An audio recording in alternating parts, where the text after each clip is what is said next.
Good morning mga kapatid! Good morning! This is the last face-to-face Sunday service for 2024.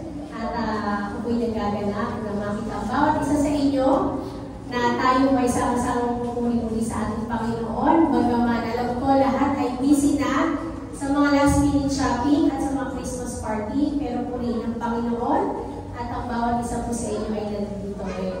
Tayo po natin tumayo sa pagsisimula na ating gawin. Hatiin ko si Elder Galo na paunahan tayo sa pananalangin sa umaga.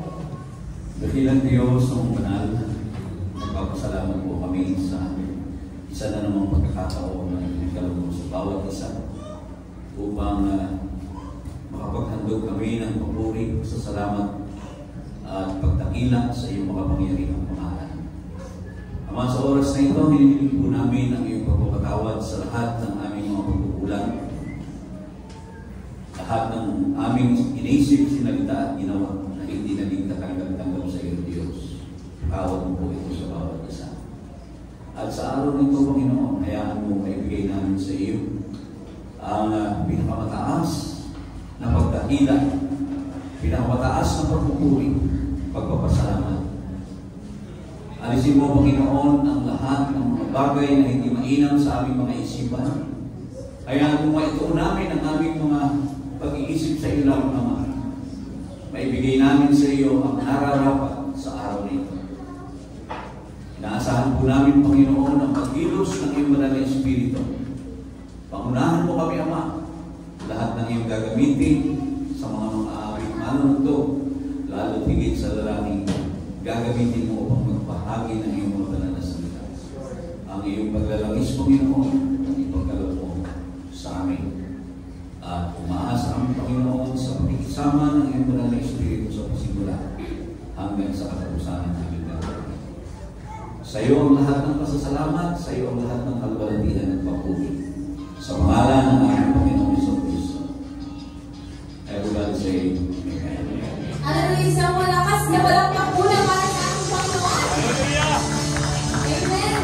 Sabi nga kanina, ito na yung last face-to-face na Sunday service natin para sa ating Panginoon. Amen! Hallelujah! Kaya bigay natin ang mataas na papuri at pasasalamat sa ating Panginoon. Amen! Amen! Handa na po ba umawit at magpuri? Amen! Lahat na excited na magsabi, praise the Lord! Praise the Lord! Hallelujah! Praise the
ito. Hallelujah, Jesus. Hallelujah.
Panginoon. Amen. Kasi imagine nyo, kung changing yung ating Panginoon, kasi sa bawat pagkakamali natin, pwede talaga na iwanan tayo ng ating Panginoon. Pero purihin ang Panginoon.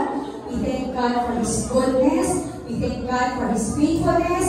Dahil patapos na ang taon at ang bawat isa sa atin, alam ko ay pinagpala ng gusto. Amen? At ang pagpapala niya ay hindi lamang po sa pinansyal, sa mga sa ating buhay, sa ating kalakasan, sa lahat ng bagay na meron tayo sa oras na ito, talagang purihin natin ang ating Panginoon at talagang sa 2024, for Him, for always providing for everything, sa kanyang guidance, sa kanyang kabutihan, sa kalakasan ng katawan, sa kagalingan, sa bawat isa sa atin na nagkaroon ng karamdaman, sa mga trabaho natin, sa ating mga pinagkakitaan, sa lahat talaga ng bagay, purihin talaga ang ating Panginoon. Amen? Talagang tunay na makabuti ng ating Panginoon sa lahat ng pagkakataon.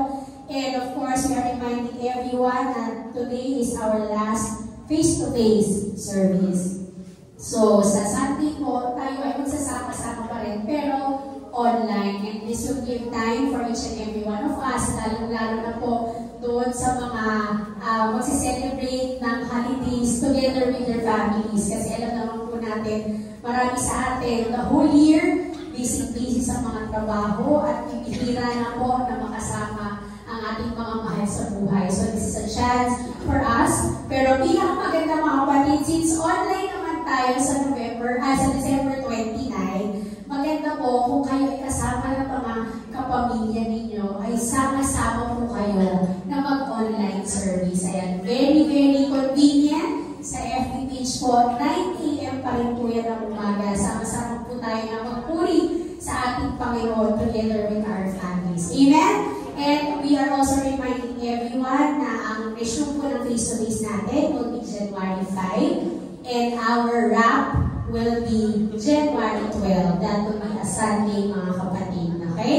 So, reminder po sa bawat isa sa atin. Of course, hindi po pwedeng magsisimula dati. Tinatapos natin yung taon with a wrap. But this time, we are starting the year with a kick-off and a wrap. And maganda po ang dapat simulan natin sa 2025, mga kapatid. Bakit? Because that will be the year that we will be celebrating our 10th year in the ministry. Sampung taon na tayo, mga kapatid, magkakasama ng Pilipinas sa ating Panginoon. And we are claiming na bago po tayo mag-celebrate ng 10th year natin, ay tapos na ang buong church natin. Amen?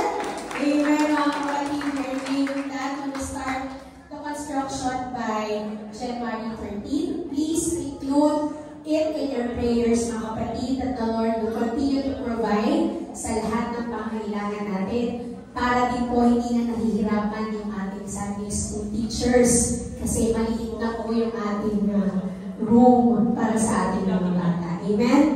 Tayo po ay manalangin sa ating inamang pumibigay sa mga ito. Purihin ka, Panginoon. Hallelujah. We thank you, Lord, for your faithfulness sa aming mga buhay. Ang lahat po ng mga nalikong na handog-handika po ay patunay kung paano po nagpo-provide ka sa bawat isa sa amin. We thank you, Lord, at patuloy na binabalik po namin dito sa inyo. Patuloy po pagbalikbasbasan ang lahat ng gawa ng aming mga kamay, Panginoon, upang patuloy na makapagbalik kami ng mga biyayang ito sa inyo at makatulong din po kami para po sa ibang tao na nangangailangan din po. We praise you, Lord. Hallelujah. And we pray for each and every one na nakibahagi po sa paggawain ng pagbibigay na ito at patuloy, Panginoon, na kami po ay nagtitiwala na sa darating na 2025 ay patuloy pa rin po ang pagbuhos nyo ng pagpapala sa amin financially, physically, and most especially, Lord, spiritually. We thank you, Lord, and we give back all the glory and honor. In Jesus' name we pray. Amen. Amen. At sa walo po ito, muli, dinay po po ang lahat. Pasilent po ng ating mga cellphone. Huwag po muna tayo magpa-istorbo for the rest of the morning habang pinakikinggan po natin ang salita ng ating Panginoon na dadalhin po sa atin ni Elder Rod. Ang sabi po dyan, ang kanyang binabago ang mga panahon at mga kapanahunan. Siya'y nag-aalis ng mga hari at naglalagay ng mga hari. Siya'y nagbibigay ng karunungan sa marunong at ng kaalaman sa makakaalam ng unawa. Magdaganawa ng pagpapala ng Diyos sa pagkabasa ng kanyang banal na salita. Kayo lahat ay manalangin. Amang banal na sa langit, marami pong salamat muli sa isa pang pagkakataon o Diyos na ibinigay mo sa amin, kung saan, Panginoon, namin pong muli pagpahabaganin, Panginoon, ang iyong mga salita. Magbigay ka sa amin ng Panginoon ng pagkaunawa, karunungan, upang ang iyong mga salita ay manahan sa aming mga puso. Ito po ay magamit sa aming pang-araw-araw na pamumuhay. At ganoon din po, Ama, sa iyong abang lingkod na tuloy po sa aming harapan na o Diyos. Lagisan mo siya, Panginoon, at ikaw, Panginoon, siyang makita at ang iyong kalalakihan ang siyang sumako sa kabuuan ng gawain ito, O Diyos. Ito po ang aming samot na langin sa pangalan ng Isang Kristo naming tagapagligtas. Amen. Tayo lahat ay mga kapatid. Ayan. At ito po ay huling bahagi ng pag-uusapan natin tungkol sa wisdom. Ayan. At sinulan ko ng aking pastor ang pagtuturo tungkol dito. Sabi niya, what is godly wisdom? At ayun kay Brother Dong, sabi niya, can I ask God for wisdom? At kay Brother Eugene, do I have wisdom or knowledge? At paghalu-haluin namin ito kayo, mga kapatid.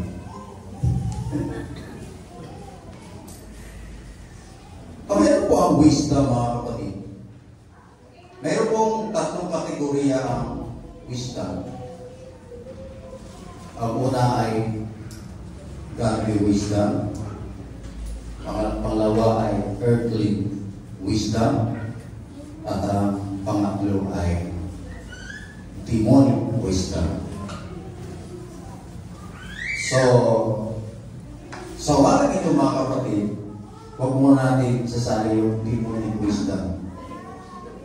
Doon muna tayo sa dalawa.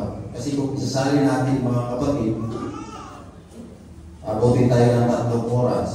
Baka magtaka kayo, si Brother Ron pa nangangarap ngayon. Bakit 3 oras nandiyan pa rin? Diba? So, yung dalawa lang, mga kapatid. Paano po natin malalaman, mga hinamahal, ang pagkakaiba ng kaalaman at karunungan? Ito po ay tumutukoy sa karunungan ng tinatag na earthly wisdom. Earthly wisdom, mga kapatid, o makalupang karunungan. Ito po yung mga kaalaman natin sa ating mga experience, mga kapatid, sa ating pag-aaral. At ito po ay ginagamit po natin sa pang-araw-araw na pamumuhay natin. So yung iba na nag-aaral, pagkatapos ng pag-aaral,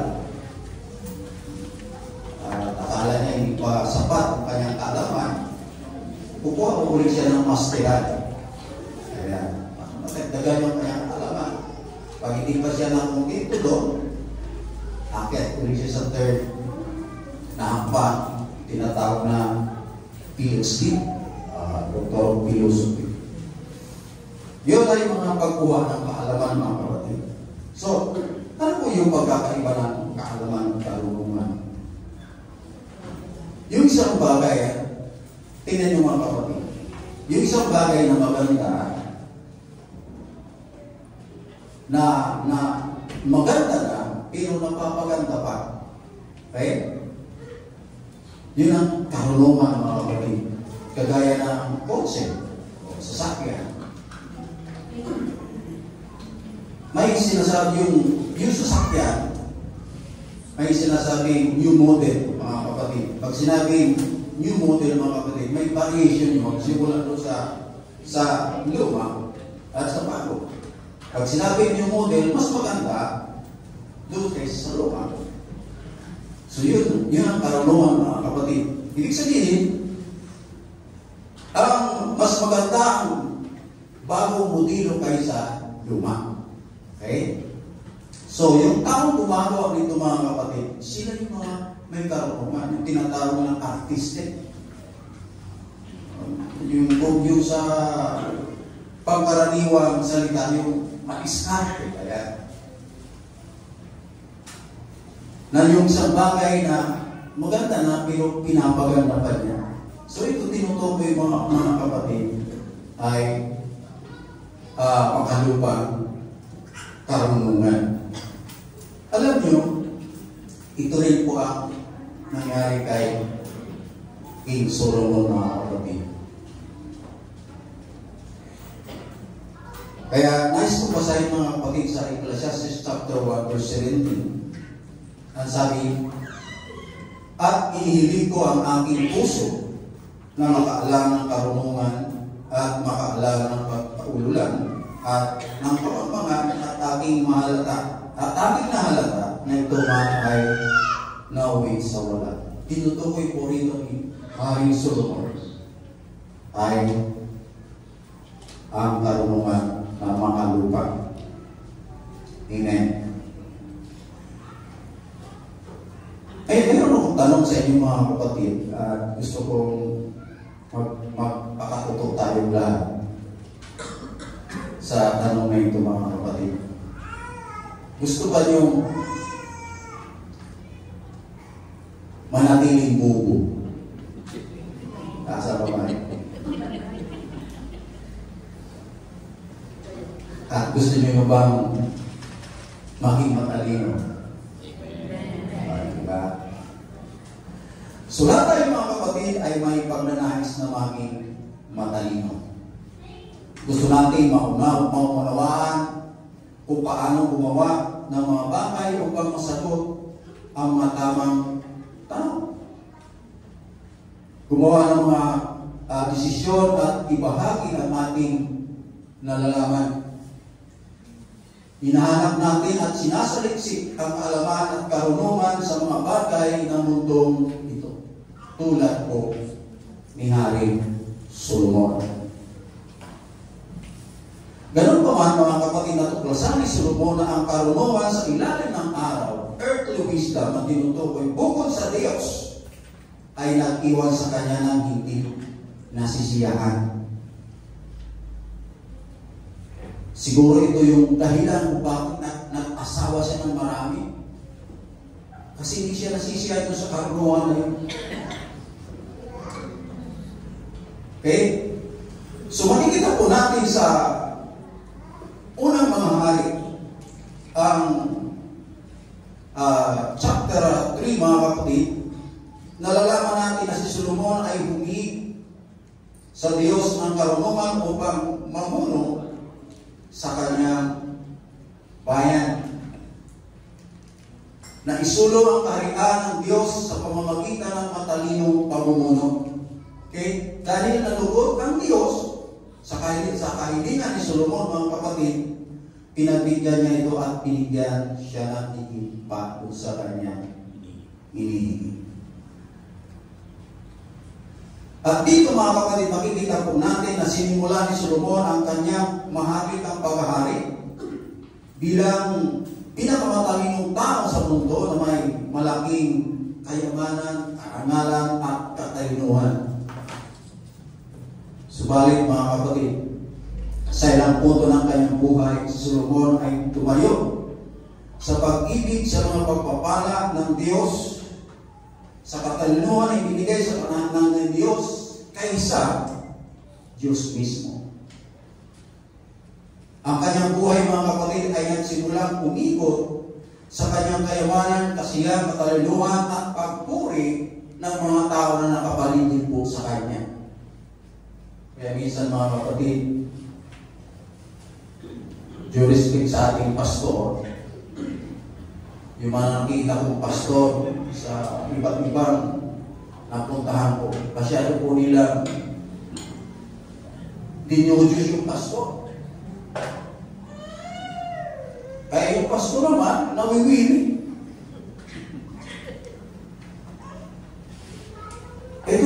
Solomon, mga kapatid.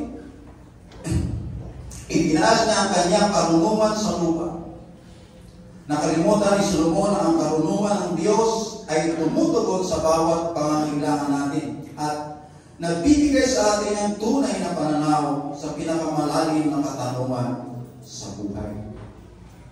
So mababasa po natin sa Santiago 3:17, ang sabi po doon, ngunit ang karunungan buhat sa itaas. Ang una ay malinis, saka mapayapa, panayat, madaling panaingan, puspos ng kaawaan at ng mabuting bunga, walang inaayunan, walang paghibabaw. So ang makalupang karunungan, mga kapatid, ay umaapit sa mga pangdama at damdamin ng tao. Ibig sabihin, ito po ay sumasalamin sa sanlibutan. Ang earthly wisdom, mga kapatid,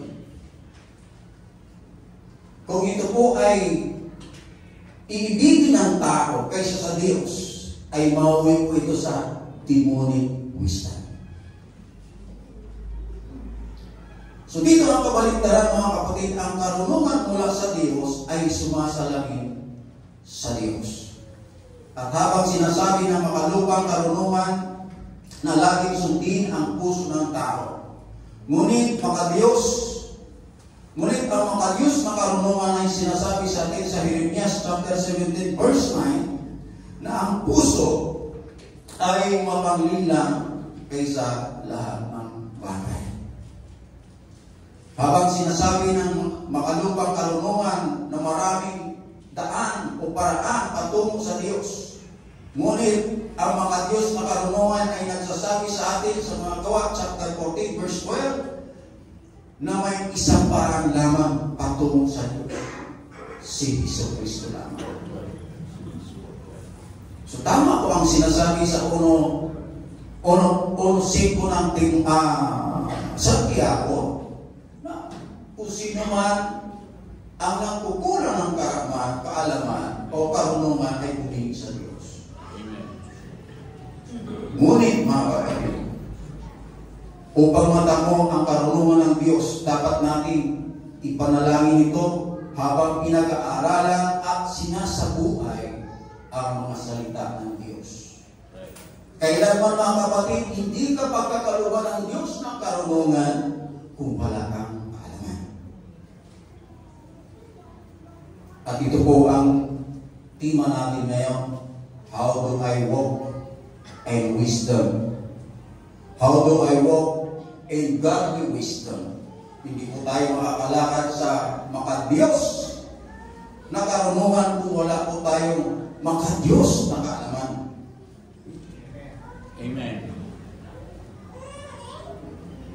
May pinakita ang ating Pastor Las na kanyang pangaral tungkol sa kahulugan ng wisdom sa ibang diksyonaryo. Ngunit ang diksyonaryo na babasahin ko ngayon, kahit tulutan niyo, nasabi sa Cambridge English Dictionary, ang sabi rito, wisdom, the ability to use your knowledge and experience to make good decision. Ang karunungan daw ay kakayahang gamitin ang iyong kaalaman at karanasan sa paggawa ng mabuting desisyon. Ako po ay naging motorpool receptionist ng halos 3 taon. At yung supervisor ko po sa motorpool na yun at talagang bilib na bilib ako. Matanda na siya, mga kapatid. Bakit ako? Andar lang na makina, alam na niya kung ano ang sira. Kaya sabi ko, ginagawa ng matanda nito. So, na-encourage sa mga kapatid na mag-aaral ako ng mekaniko. Nag-aaral ko, nag-training po ako ng 2 buwan sa pista ng pagka-mekaniko. Alam nyo, doon ko natuklasan, mga kapatid, na yung karunungan ng maganda na yun, hindi naman tinuturo doon sa training center. Sabi ko, bakit di na tinuturin dito? Doon kasi sa training center, ituro sa iyo yung mga gisa ng makina, yung function ng bawat gisa mo. Ano na? Kung paano mo kakalasin, kung paano mo isusulit sa dati. Pero yung under ng makina, alam mo agad yung sira.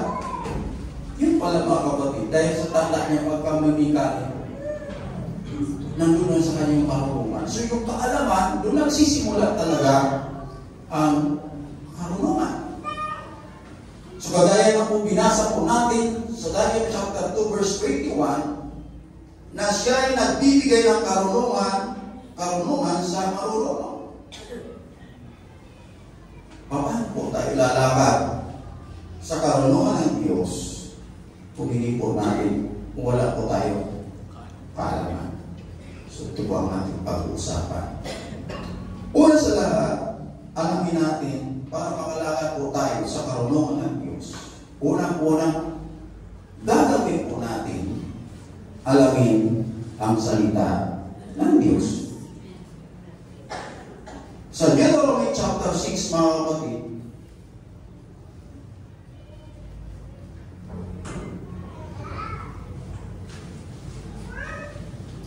verse 4, ang sabi po rito, Digin mo, O Israel, ang Panginoon natin Diyos ay isang Panginoon, at inyong ibigin ang Panginoon mong Diyos ng inyong buong puso at inyong buong kaluluwa at ang inyong buong lakas.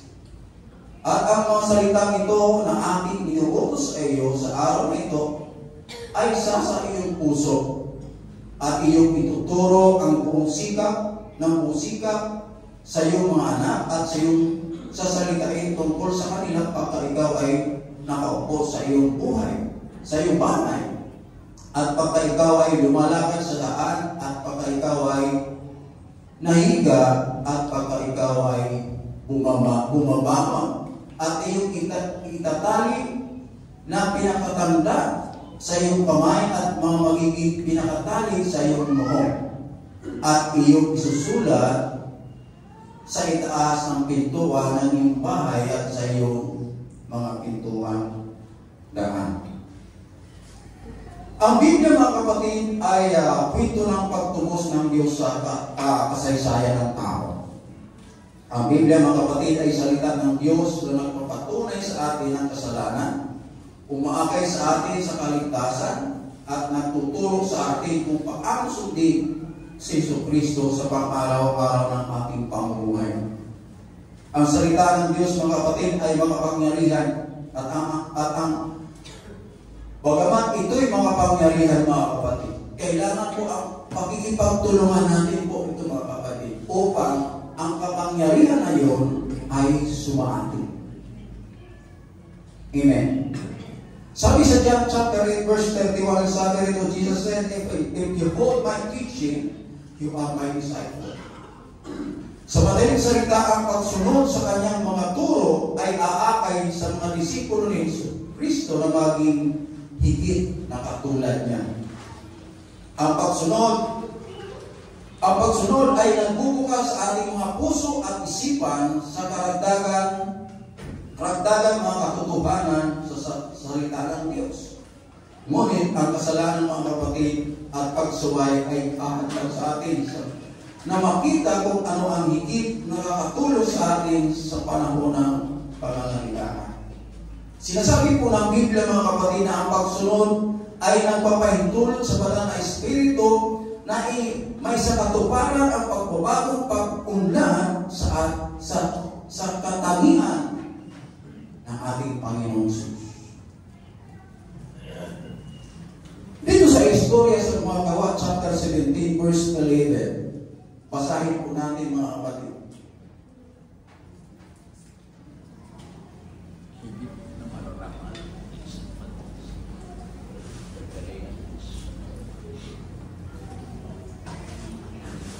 Ang sabi po rito, ngayon lalo naging marangal ang mga ito kaysa mga taga Thessalonica sapagkat tinanggap nila ang salita ng buong pagsisikap at sinisiyasat sa araw-araw ang mga kasulatan kung tunay nga ang mga bagay na ito. Na marinig ng mga Hudyo, Berean, mga kapatid, ang salita ng Diyos mula kina Pablo at Silas. Tinanggap nila ang mensahe ng may malaking pananabik at sinuri nila ang mga banal na kasulatan araw-araw upang makita kung totoo ang sinasabi ni Pablo at ni Silas. Alam niyo mga kapatid, ang pakikinig ng salita ng Diyos ay isang bagay. At ang pag-aaral nito habang buhay ay isa pang bagay. Kailangan po natin disiplinahin ang ating mga sarili sa pagkasaliksik ng salita ng Diyos. Kagaya mga kapatid na mga Hudyong Berean ay may higit na marangal sa ugali kaysa mga Tesalonica. Bakit? Kasi ang salita ng Diyos, mga kapatid, ay hindi maghahatid sa isang nagsasaliksik na walang laman. Ito po ay may kapangyarihan upang baguhin ang buhay ng isang tao. So dapat nating disiplinahin ang ating sarili na basahin ito araw-araw at pag-aaralan ito upang maisaloob ito. Sapagkat dumating pa ng malaking hamon sa ating buhay. Kung mayroon po tayong kaalaman sa salita ng Diyos, ang Diyos ay kikilos sa pamamagitan ng kanyang salita at ikaw po ay pagkakalaban ng karunungan upang ang hamon na yun ay iyong makakatagumpayan. So kailangan po natin, at sabi po dahil sa Deuteronomy chapter 6 verse 7, na dapat po natin ituro sa ating pong pamilya. At hindi po natin ito maituturo, mga kapatid, kung wala po tayong kaalaman sa salita ng Diyos. So, simula sa kaalaman ng salita ng Diyos, sumusunod, mga kapatid, ang wisdom. Number 2, mga kapatid. Wisdom. Sabi sa Proverbs chapter 9 verse 10, mga kapatid, ang pagkatakot sa Panginoon ay pasimula ng karunungan at ang pagkilala sa banal na kaunawaan. Ang kawalan ng takot sa Panginoon, mga kapatid, ay maaaring mahulugan na tayo ay makagawa ng mga masamang desisyon sa ating buhay na bagay sa pagnanais ng tao para sa kanyang kayamanan, kapangyarihan o personal na pag-unlad na mayroong panglalamang sa kapwa. Kung wala po tayong karunungan. Kagaya sa ating lipunan, mga kapatid, ang ating bansa,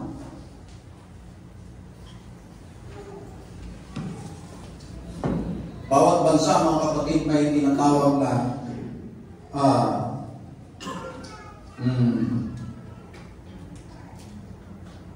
mga batas.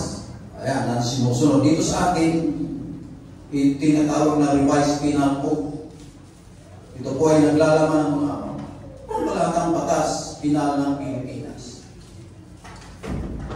So, kailangan talaga natin rin magbasa ng mga batas ng Pilipinas. Amen. Sa batas ng Pilipinas, kasama ang tinatawag na criminal law. Ayan. At ang criminal law, may mga bahagi ito. Si brother Pai. Ayan. Alam niyo ni brother Pai ito eh. Doon sa criminal law, yung pagnanakaw isang krimen, ang tinatawag nito ay crime against property. Ayan. Halimbawa lang ito, mga kapatid. Halimbawa, may isang bagay, mga kapatid, na gusto mo tama pa sa iyo at wala kang kakayanan para mapasa iyo. Kung kukunin mo ito para mapasa iyo ay sa pamamagitan ng pagnakaw. Ito po ay tinatawag na kamangmangan. Subalit kung alam mo ang batas na yung pagnanakaw ay may kaparusahan. Pag hindi mo yung dinakaw, dahil alam mo na may kaparusahan, ang tawag doon ay karunungan. Sa madaling salita, mga kapatid, bago tayo magkaroon ng karunungan, kagaya na sinasabi ko, dapat nauna ang kaalaman sa Panginoon sa pamamagitan ng kanyang mga salita. Alam niyo ba ang Proverbs chapter 9 verse 10? Nauna po ang Proverbs 1 verse 7. Na ganito, ang takot sa Panginoon ay pasimula ng kaalaman. Ngunit mangmang ang umahamang sa karunungan. Kung alam mo na may kaparusahan siya, bakit ginawa mo pa? Inahamak mo yung karunungan, mga kapatid. So kung ang gawain mo ay lahat ay gamang-mangan, binabaliwala mo, mga kapatid, ang karunungan o ang salita ng Diyos. So dito sa verse 7 ng chapter 1 ng Proverbs, saan pumapasok ang takot sa equation sa salitang ang pagkatakot sa Panginoon ay pasimulan na karunungan.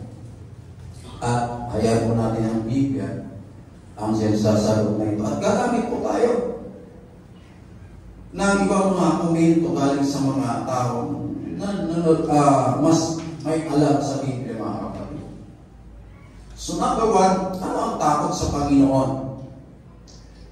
Kasi ang mga salitang matakot sa Panginoon marahil ay mga salitang hindi natin masyado nauunawaan.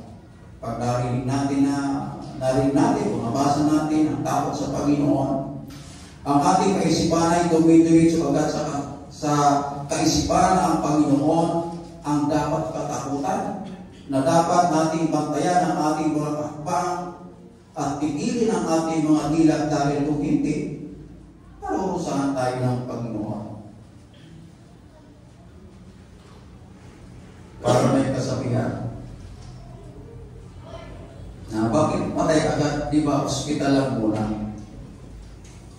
Ito yun, mga kapatid.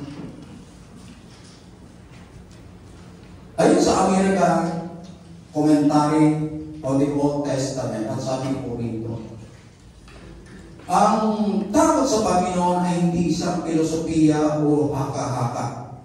Ito ay may kasamang elemento ng pananampalataya. Alam niyo, isang elemento ng pananampalataya ay ang Espiritu. So, ang takot na binabanggit sa talatang ito, mga kapatid, ay may kaugnayan sa pag-alang sa salita ng Diyos. Ang respeto sa Panginoon, mga kapatid, ay nangangahulugan na ang kanyang matakasunod ay may kamalayan na kung ano ang tama at mali. At gumawa ng ulan na pagsisikap na iwasan ang kasamaan.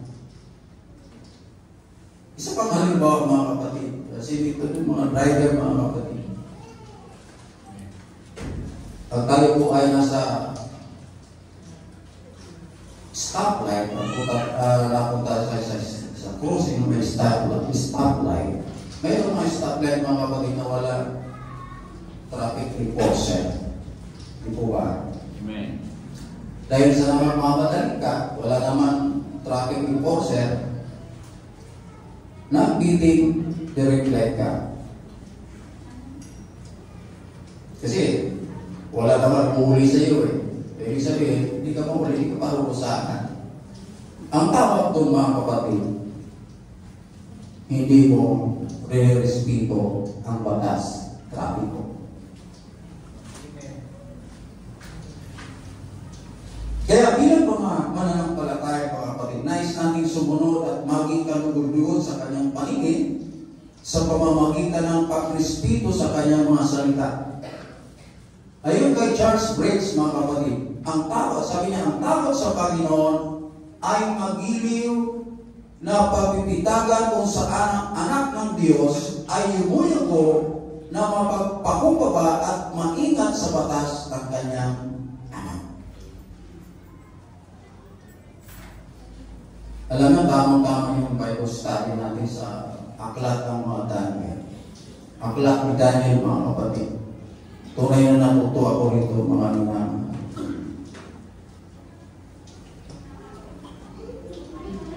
Ang bayan ng Babylonia ay bahagi po ito ng Syria. Ibig sabihin, para itong Singapore, mga kapatid. Maliit na bayan, sakop ng Syria, subalit ginamit ng Panginoon para disiplinahin ang kanyang bayan. Dahil maliit siya, mga kapatid, nang masakop nila ang Israel, minabuti ni Hating Nabucodonosor na kunin ang lahat ng matitigas na kabatanan, matipuno, at kasama po doon si Daniel. Anong layunin ni Nabucodonosor, mga kapatid? Para yung mga kabataan na yun ay kasangkapanin o maging puppet ni Nabucodonosor upang mamahala sa mga bayan-bayan na sakop ng Babylonia. Subalit bago italaga ang mga kabataan nito ay papasok po sila sa tinatawag na assimilation. Tatlong bagay ang nakita ko rito, mga kapatid. Bago sila italaga doon, nag-utos ang hari na dapat yung kainin ng mga kabataan na yun ay pagkain mismo ng hari at inumin ng hari. Bakit? Kasi para sila manatiling malusog, matipuno, matitas. Pangalawa, sanayin o pag-aralan nila ang wika, kasaysayan, panitikan at religiyon ng mga Kaldiyo. At pangatlo, papalitan po ang kanilang mga pangalan. Okay? Yung pagkain ng hari at inumin ng hari, yun po ay tinanggihan ni Daniel. Hindi niya tinanggihan yung pag-aaral ng mga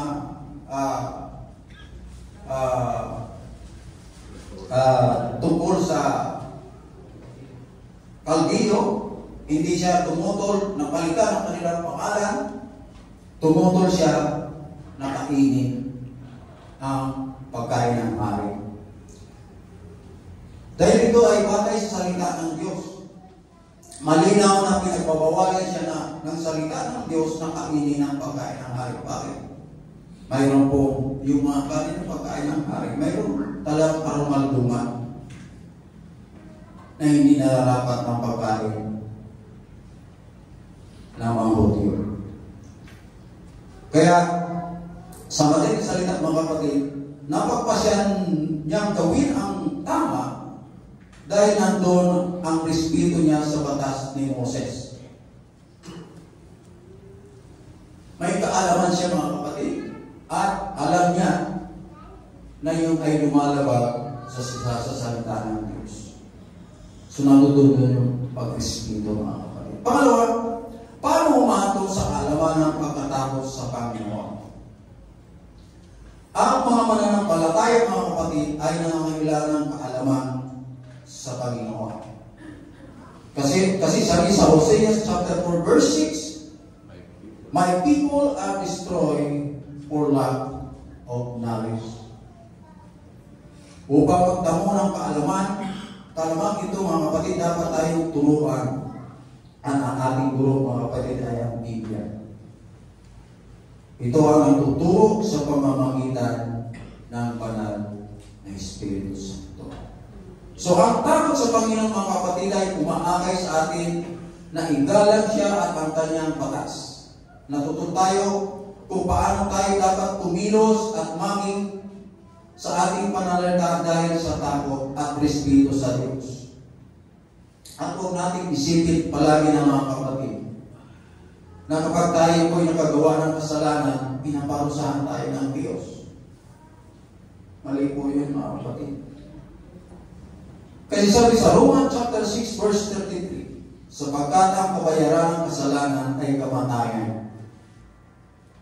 Hosea chapter 8 verse 7, sapagkat sila'y nagsabog ng hangin at sila'y nagsisisiani ng ipo-ipo.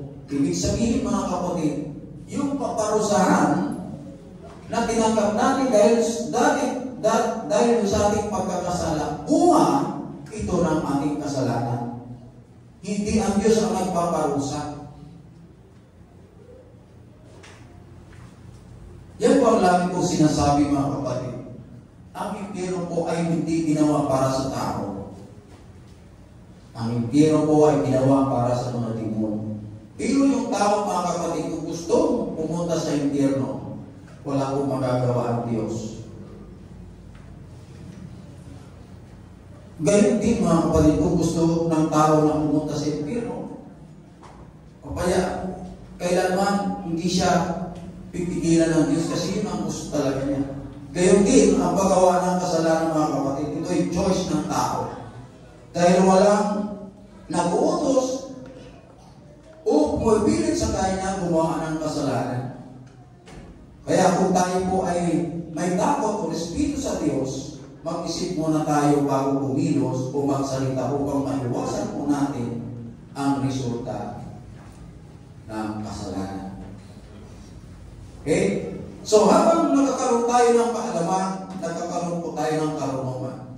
Sabi po sa The New International Commentary of Old Testament, ang kaalaman ay hindi hiwalay sa karunungan. Opo, mga kapatid, once nagkaroon ka ng kaalaman, nandun po ang karunungan. So, sabi niya na ang pagkakaroon ng karunungan ay nangahulugan na mayroong internalisasyon ng spiritual na kaalaman. So makatuwid, mga kapatid, ang pagkakaroon ng takot sa Panginoon ay pagkakaroon ng kaalaman. Tingnan niyo, mga kapatid, paano hindi matatakot ang isang tao sa Panginoon kapag sinimulan ng Diyos na ipakita sa kanya ang karunungan katulad ni Daniel. Kaya sabi ni Daniel, siya nagbibigay ng karunungan sa marunong at kaalaman at unawa. So kailangan talaga, mga kapatid, ang kaalaman sa salita ng Panginoon. Pangatlo sa ating pag-uusapan, mga kapatid, ay ang pangatlo, proseso ng pagkakaroon ng karunungan. So may proseso yan, mga kapatid. So, doon sa Proverbs chapter 9 verse 10, ang unang utos doon, mga kapatid, ay takot talaga.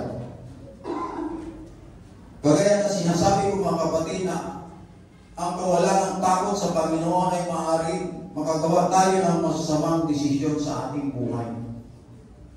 Dahil ang takot o respeto ay siyang nagpapaunawa sa atin na ang Diyos bilang isang ama na nagkanais ang kanyang mga anak ay matuto, lumago, at ilapat ang mga katutuhanan ito sa bawat aspeto ng ating buhay. Pangalawa, magkaroon po tayo ng matibay na pananampalataya. Ano po yung matibay na pananampalataya? Ito po yung conviction. Amen. Kapag tinahak natin yung conviction, mga kapatid, kapag tinahak natin ang maling landas, ang conviction ay nagbubuka sa ating mga mata, sa ating kasalukuyang sitwasyon. At ito ay isang pagkakataon upang tumalikod at magsimulang muli sa tamang landas. So, kailangan talaga, mga kapatid, para mapagtakumpayan po natin ang ating buhay Kristiyano, kailangan po natin ang kaalaman at karunungan na nanggaling sa Diyos. Pang-apat. Ayan. Bakit mapasok yan? Bakit mapasok yung pang-apat na yan? Ayan. Ang masamang samahan ay sumisira sa mabuting pagpata. Bakit nasama yan sa ating pag-uusap, mga kapatid?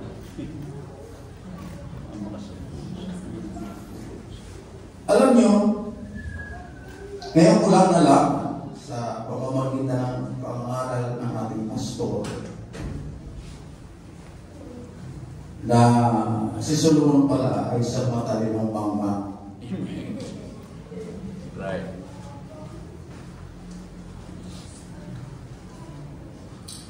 Alam niyo mga kapatid, ang tagumpay ay nangangailangan ng tamang tao at tamang lugar.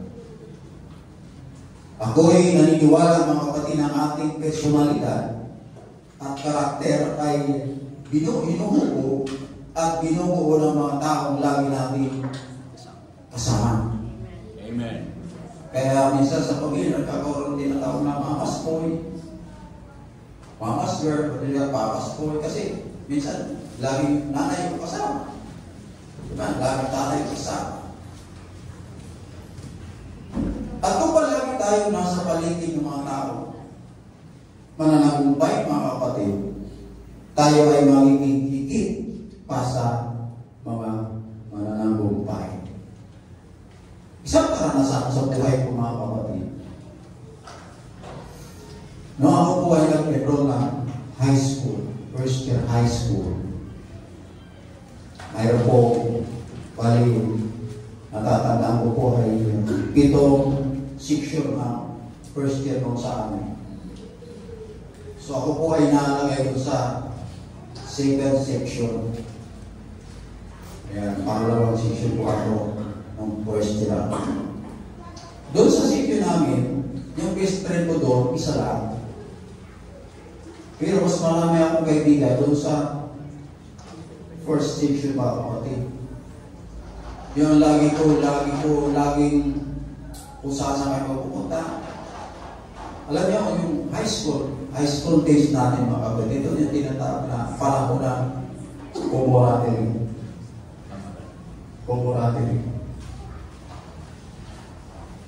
Dito na bumubog yung kabataan na makikunik sa kapwa ng mga kapatid. Talagang nabubuo kanilang pakikipagkaibigan. Alam niyo, sa amin, sa probinsya, yung mga high school, mga kapatid, mayroon talaga, ito talaga yung sineselebrate nila. Mayroon po, pinapahin po ito sa buong bayan. Yung tinatawag na reunion. Talaga, lahat po sa amin, yung mga high school, wala po nag-reunion sa kolegyo, elementary. Pagdating ng high school talaga po pinaparada nila yung mayroon po silang araw tinatag para doon. Now, balik tayo sa ating usapan mga kapatid. So, ang kaibigan ko na sa second section ay isa lang. So, lahat ng kaibigan ko na sa first section.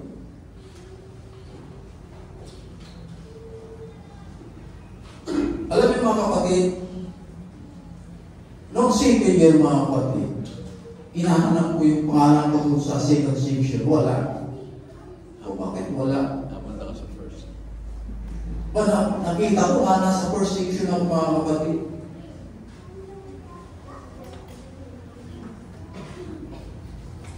So, tunay mga kapatid, na kung ano ay kasama mo, yun ba? So, hanggang po, dito po nagtapos sa Fort Bonifacio High School, ganun din po, nasa first section po ang yun po. Pagamat ako'y buo mga kapatid, nasa first section pa rin ako. Okay?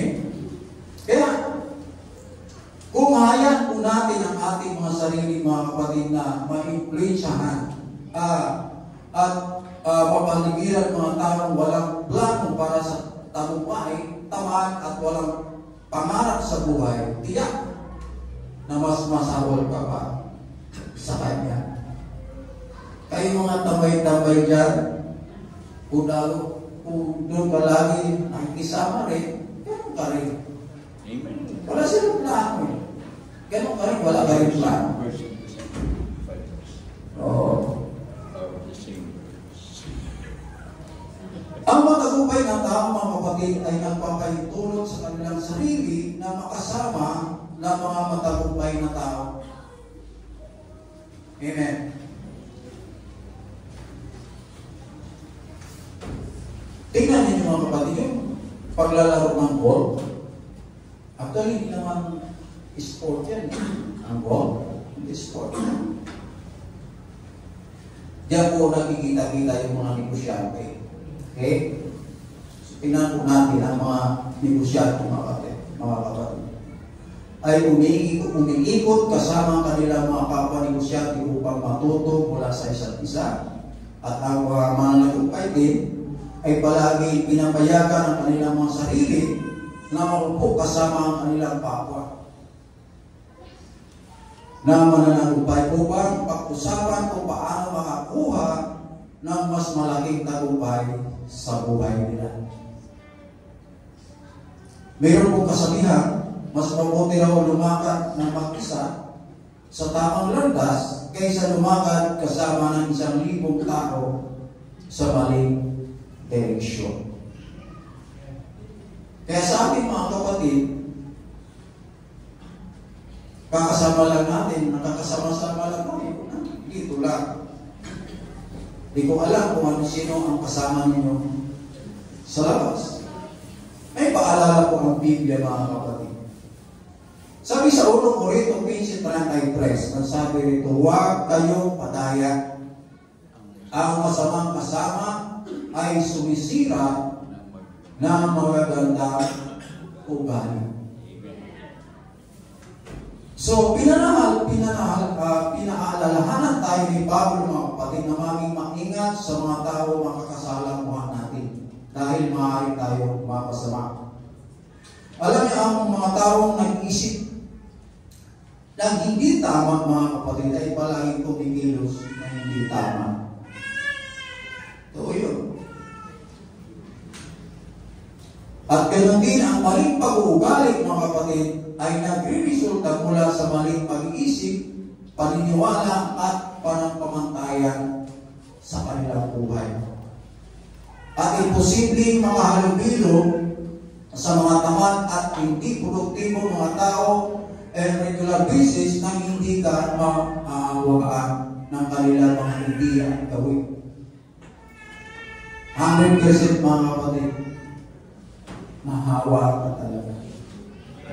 Kaya pinapakita ng 15:33 na 1 Corinto kung paano ang masamang ugali at tiwaling moral at walang alinlangan na maka-impress sa atin kung hindi tayo mag-iingat kung paano, kung kanino tayo makakasama. Kasama na dyan, mga kapatid, ang pag-aasawa. At ako'y hihinan nila ng mga kapatid. Ang nag-asawa ng kapatiran na yung asawa ay dinala muna sa church. Uli ng Panginoon. At sa huli, ito rin ang ating buhay, mga kapatid.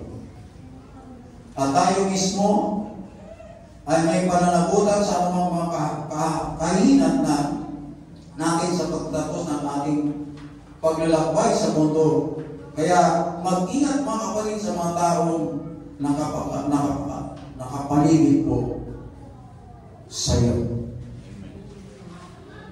Mayroon particular na sinasabi ko ang Biblia na huwag po natin sasamahan.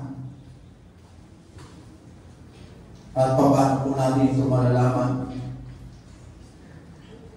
Kung hindi kanya, sabi rin kung hindi po natin yung isang particular na tao na dapat po natin hindi samahan. Yung mga tao na hindi ka tinutulungan, mga kapatid, sa pag-abot sa inyong destinasyon. Dapat kang umalis ka agad sa mga tao ito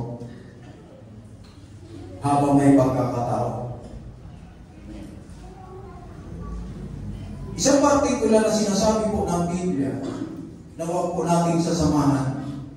Ito po ay makikita po natin sa Proverbs chapter 22 verse 24 to 25. Ang sabi rito, huwag kang makipagkaibigan sa taong magalitin at sa mahiniting tao ay huwag kang sasama. Baka ka matuto ng kanyang mga lakad at magtamo ng silo ng iyong kaluluwa. Ang tao madalas na nagpapakita ng masamang ugali, mga kapatid, ito ay mapangani. Kailangan po dito ang karunungan. Sapagkat ang karunungan ay mag-ingat o nag-iingat na pumili ng mga kaibigan na hindi dapat makipagkaibigan sa isang magagaliting tao. So, kailangan talaga ang karunungan. Kung wala ang karunungan, mga kapatid,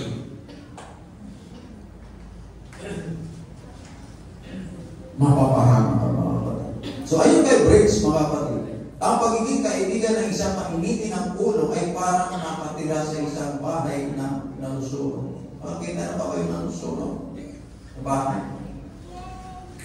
Alam niyo, ang nalusunog na bahay, pakulaman ito, pero mag-iiwan ito ng sira. Ng pagkasira ng bahay. Walang nasunog na bahay na hindi nag-iwan ng pagkasira ng bahay. Ganito raw sa Briggs ang pakikipagkaibigan sa maniniti ng ulo. Amen. Alam nyo, mula sa mga nakakasalamuhan natin, ay nakakakuha tayo ng mga gawin at natututo sa kanilang mga paraan. At higit sa lahat, kung ano yung espiritu mo, ay tinatanggap mo rin. Kaya kung mainitin ang ulo ng kasama mo, mga kapatid, malamang ganun ka rin. At hindi mo malalaman na lumalakad ka na pala sa kanyang mga hakbang. So, kailangan talaga ang karunungan, mga kapatid. So, mag-iwas, makapit tayo sa pagpili ng ating mga kasama dahil maaari tayong matuto ng mga paraan na maging patibok sa ating mga kaluluwa. So sa ating napag-usapan, mga kapatid, para makalakad po tayo sa godly wisdom o makadiyos na karunungan, kailangan po natin unang kaalaman sa salita ng Panginoon. Amen? So tayo lahat ay tatay mga minamahal. Hallelujah. So sa masanang ito, mga sandaling ito lang po. Kung nais mo papurihan ng Diyos sa ginawa sa iyong buhay, matagumpay mo sa buong taon, maaari mo bigay sa Kanya ngayon.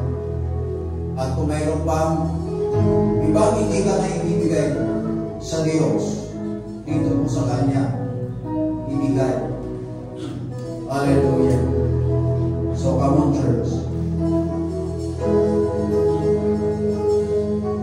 Kasama niyan, mga kapatid, kung ikaw pa may mga karamdaman sa nakalipas na taon, ito ang araw para ibigay mo sa Diyos ang iyong karamdaman. Hilingin mo sa Kanya na pagalingin ka. Hallelujah. Thank you, Jesus, O Lord. Purihin ang Diyos. Kamo Diyos.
dakilang aralin sa iyong mensahe.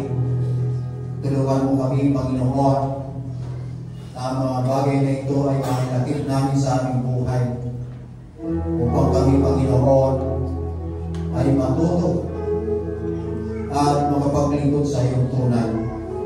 Tulungan mo po, Panginoon, patuloy mo kami pagkalooban ng karunungan habang po pinag-aaralan po namin ang iyong mga salita upang ito po ay magamit namin sa mga panahon ng kagipitan.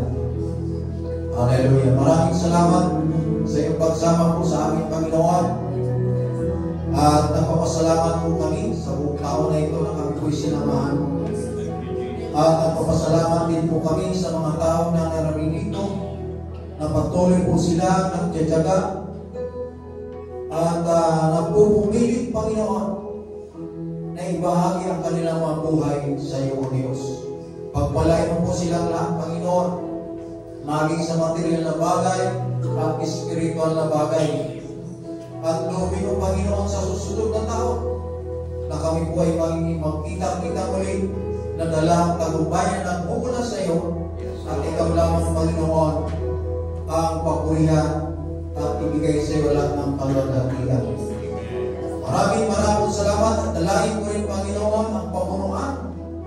Patuloy mo, Panginoon, pagkaluban ng talino at kalulugan upang mas lalo kanila, Panginoon, mapapangasiwaan ang iyong banal na Iglesia.